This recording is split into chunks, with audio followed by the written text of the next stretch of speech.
welcome everyone to the Discovery Center. The Discovery Center, just to let you know, is basically going to be our home for the next number of years while we are working with our first building here as part of the master plan community and work our way through. And of course, there'll be other developers that'll also be stationed here, okay? I'll go through a bit of a general overview of the community with you. We do have a few of our sales team here in the office. After we speak about the general concept of the development, then we will go to the other room. We do have the scale model of our building that we can talk a little bit more specifics to that, okay? Feel free to ask me any questions, but this redevelopment has so many components to it.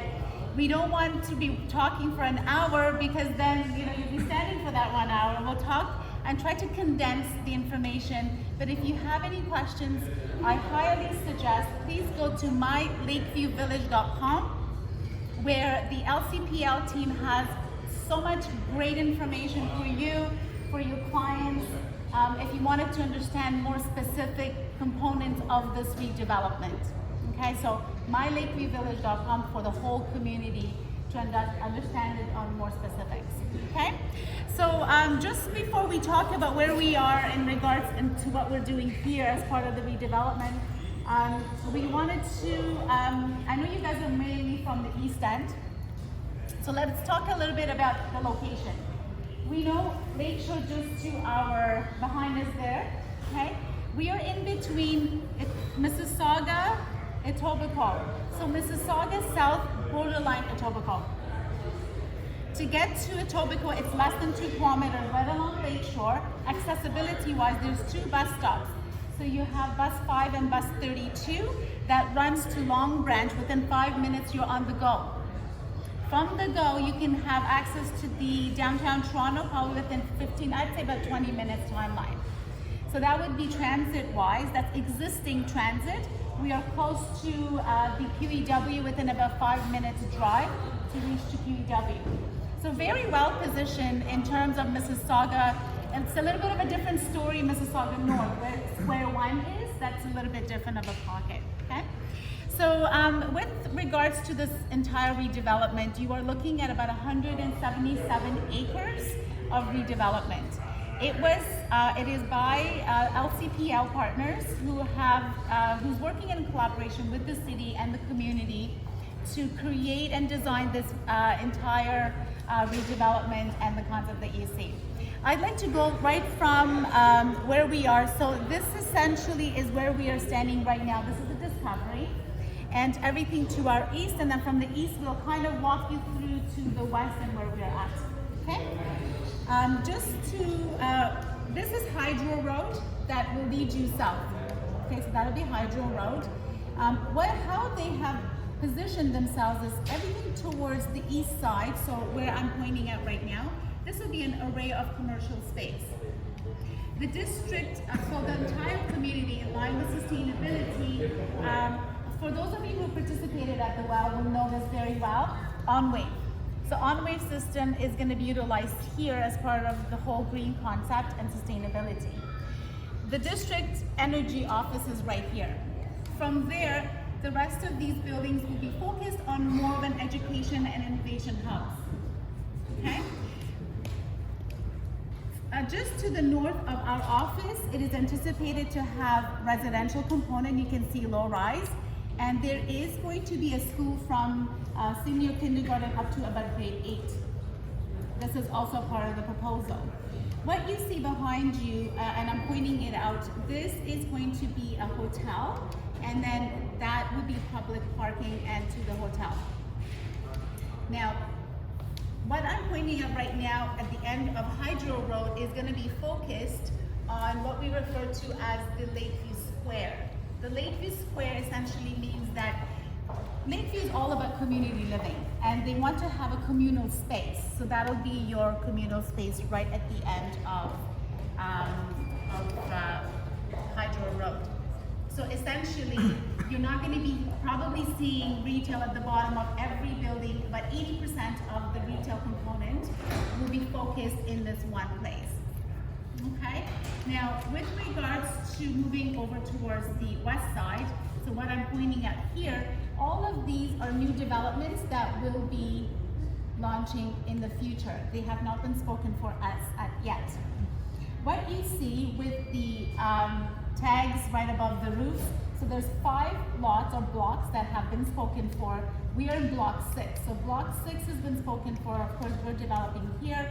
You've got, so there's 1, 2, 3, 4, and then where Kaivan Home is, that's been committed to. Okay? With regards to all of this green space, so we have the Jimtovi conservation, which is about 64 acres of green space. That would be a part of the extended part of the green space that the 177 acres will offer to. So residents can certainly walk in and around that. With regards to the location, you're already connected to 450 acres of existing green parks. So if you were to drive around here, you'll notice an array of public parks to your west and of course to your east from here, with Murray Curtis Park fairly close. So this conservation area park will give you connection to Murray Curtis. Okay? All of the roadways that we see here in between will have the construction started next year. This is what the LCPL is aiming for. Therefore, even though all of these other blocks that are not yet built will have essentially hoardings around it, but residences are not anticipated by the time we actually take occupancy to be living in the midst of construction. Okay, so we're going to take you further to the west. So the west side here, this is Lakefront Promenade. This Lakefront Promenade is a street that actually is in existence right now. So if you have time today and you wanted to have a good understanding of the existing community living in the green and what's already accessible, please take a drive to Lakefront. So it's about not even a minute drive, the second street over from where we are. Take a left, and this Lakefront Promenade will loop around into the existing green area. So what you will notice is the baseball field, the public marinas there, the PCYC is there, so that's the Port Credit Yacht Club is there, and also quite a bit of walking and bicycle trails. That's already in existence. Okay? Timing-wise, so when we're thinking about timing, for our building, our anticipated occupancy is 2028. Now, I'm going to go a little bit more focused in terms of our building, because then otherwise I'm going to be focusing on more aspects of the community, but that means that we don't want to overwhelm you with too much information, okay? So our building, which the architect is Architect Alliance, they went through a competition for the building design. And for those of you who participated in Tridal communities in the past, you will realize that it's very similar to a few of our buildings. One, of course, is a couple of our buildings on the waterfront bayside, and also Scala. So it's very close to what Scala looks like. It's just on a larger scale. So you have 2 phases as part of this block 6. Phase 1 to the northern part of the building of the lot, and then that would be your phase 2. The interior courtyard space is approximately 57,000 square feet. So if you can envision a football field, it'll be almost the size of a football field. Okay? What's really interesting is that even though both of these buildings will be interconnected on the upper mid floors, you will have a breezeway from the southwestern part of the building as well as the northeastern part of the building. That'll just give accessibility to the residences within our building and also the community if in the event that they have to walk across. But the interior courtyard will be created into a beautiful ambiance with a water feature. So all of those suites that are facing towards the courtyard will also have beautiful views. Okay? The building itself is 19 stories and it will consist of 433 suites. Now our building, and I'd like to point that out a little bit here, and we can go a little more focused on in the other room, is in terms of the different categories of suite design. So we have 5 different categories. Category 1, of course, would be our south terraces. The terraces itself will be ranging between about 500 square footage exterior space, and then interior will be 1,400 up to about 1,700 generally. Then we have our shoreline suites, which will be facing towards the existing park. And of course, that would be more of the home size, so it'll be about 1,000 square footage and upwards from there. We also have the terraces that'll be facing towards the east side. So those east terraces will be similar in terms of the design as the south buildings, but also will have a bit of a different view line, right? We have our courtyard views. The courtyard views, we will give you our price sheet, which will give you the range, but those will be more of your one-on-one dance. As well as we have our city, which will be again 2 bedrooms. Just to give you a little bit of an understanding.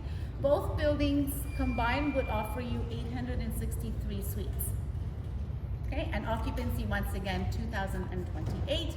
We'll talk about parking, underground, and entranceway, all of that in actual scale model in the other room. Any questions here so far? How many units in total? 863 in total. Yeah. How many parking space? How about 1-to-1? 1-to-1. Each suite can buy parking. I know why you're asking this question. Yes. Yeah, that's good. Even smaller suites can purchase a parking, yes. Although we're very accessible here, I believe parking might be essential in a community as such. So do you mind just point where are we located now? Yeah, you we are missed that part. located here. Okay. We're right here. Okay. Yeah, we're right here, and where we're building is right on Lakefront Promenade. This street here is already in existence, right? Yeah. Any other questions? Is designed by Architect Alliance. They actually went through a design competition and came back with this design as you see. It is quite impressive, of course, we can all agree to that. The main entrance, first of all, both buildings, once again, 863 suites collectively. Both buildings will cater to 26,000 square feet of indoor amenities, 11,500 square feet of outdoor amenities. Okay? Having said that, each of the buildings, out of the 26,000, it will be divided into the 2 buildings. So there are 2 sets of amenities, which would be 1 for each building. So 2 sets of party room, 2 sets of fitness center. You also have co-work lounge areas. There's a swimming pool here, which is outdoor. All of that would be a part of the amenities in this building. To give you an idea, remember those breezeways I was referring to where you can go through the courtyard? So there's one here and one on the opposite side. Okay? The cutoff for phase 1 is right here. So that's basically where the phase 1 will be built up to, and then from there onwards will then be phase 2. Okay? The main entrance for the building is right off of Lakefront Promenade. Okay, so remember that baseball field I was talking about? It'll be like right about here. Once you drive and you get to see that. The building is 19 stories high, and again consists of 433 suites. And with regards to the different categories, once again we can re-mention that. So you have your shoreline suites, okay? You want to pass these on maybe to your colleagues. Shoreline suites, and then you have the terrace suites, courtyard suites, and then city suites.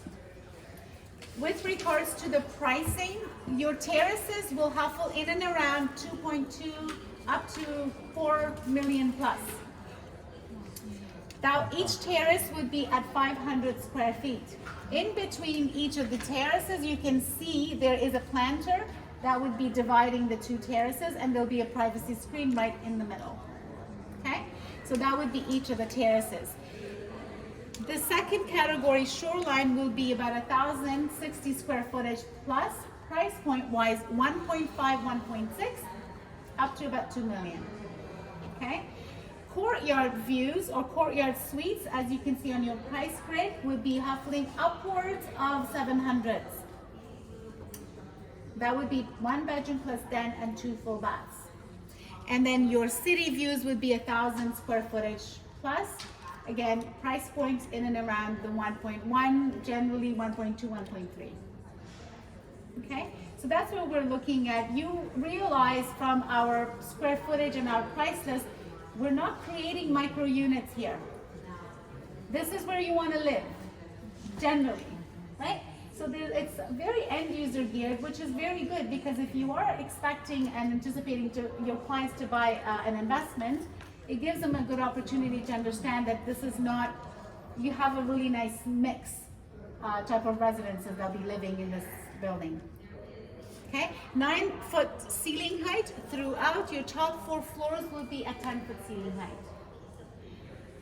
Okay. Other than that, I think that would be pretty much almost all of the details that we have available right now. I would highly recommend, once again, to bring your clients to our office. We're happy to go through each of these categories and show you a preliminary draft of some of this, the designs that are pretty standard. From there, we would even go to the next step of submitting a worksheet, which is almost like an intent to purchase, because the official launch is not yet here, and we're expecting it later on. In terms of swimming pool, so you have the swimming pool is only one, or Yes. this side or the other side also have? No, this is it. Okay, This is the so only two swim, and buildings this will be shared. communal. It will be more, shared in the buildings. I see. So do you know approximately like how many 1-bed, or how many 2-bed, how many 3-bed do you have, or certain ideas? No, so there isn't enough, there's no 1 bedrooms. It's only 1 plus dens onwards, and that's what you see on your price grid.